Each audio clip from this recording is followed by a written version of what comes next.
नमस्कार मित्रांनो, welcome back to my YouTube channel. सकाळचे 8 वाजलेले आहेत आणि आत्ता आपण आहे दिवे घाटामध्ये।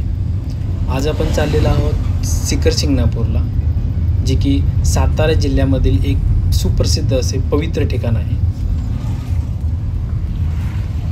आजूबाजूला तुम्हाला दिसत असेल निसर्गरम्य असं वातावरण आहे आणि ॲक्च्युली दिवे घाटामध्ये या घाटाचे रस्त्याचे काम चालू आहे, त्यामुळे थोडं ट्रॅफिक पण लागते।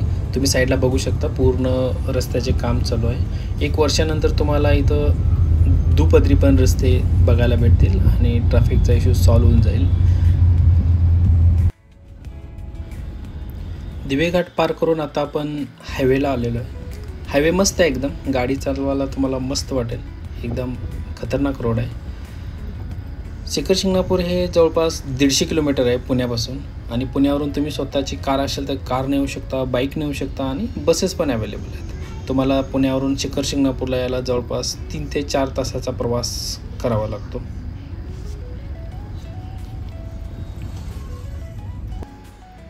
सकाळ होती आणि भूक लागलेली होती, त्यामुळे आम्ही इडली सांबारवरती ताव मारला आणि परत पुन्हा पुढच्या प्रवासाला निघालो। इथून शिखर शिंगणापूर 13 किलोमीटर आहे। आणखी एक 10 ते 15 मिनटं आम्हाला लागतील शिखर शिंगणापूरला पोहोचायला। आता आपण पोहोचलेलो आहोत शिखर शिंगणापूर या गावामध्ये। समोर जे मंदिराचा कळस दिसतो तुम्हाला, ते ॲक्च्युली मंदिर आहे। आपण तिथंच जाणार आहे। तुम्ही बघू शकता, गावामधून रस्ता आहे आणि समोरच तो दिसतोय, तो मंदिराचा कळस आहे। आपल्याला तिथंच जायचं आहे।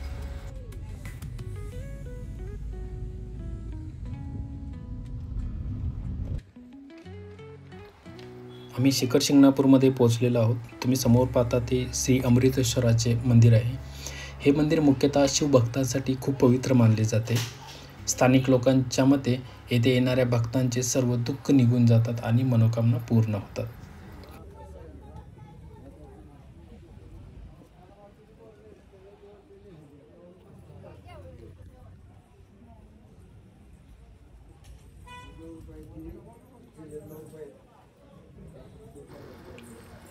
या मंदिराचा आध्यात्मिक इतिहास असा आहे की हे शिव पार्वतीचे विवाह स्थळ आहे। या मंदिराचा आध्यात्मिक इतिहास असा की एकदा शिव आणि पार्वती हे दोघे सारीपाटाचा खेळ खेळत होते आणि त्या सारीपाटाच्या खेळामध्ये महादेव हरतात आणि ते हारल्यामुळं ते रुसतात आणि ते गुप्त होतात। गुप्त म्हणजे ते तिथून निघून जातात। निघून गेल्यानंतर मग पार्वती एकटीच कैलासावर असते। त्यानंतर ती महादेवाचा शोध घ्यायला सुरुवात करते, पण तिला ते सापडतच नाहीत। मग ती एकाच ठिकाणी जाऊन ती तिथं महादेवांची तपश्चर्या करते आणि महादेव तिला प्रसन्न होतात।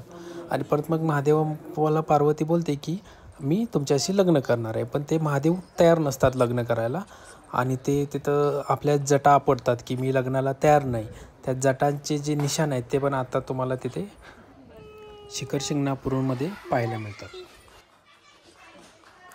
महादेव लग्नासाठी तयार नाहीत हे समजल्यानंतर पार्वती भगवान विष्णू आणि महालक्ष्मी यांच्याकडे जाते आणि त्यांना सांगते की महादेव यांना लग्नाला तयार करायसाठी।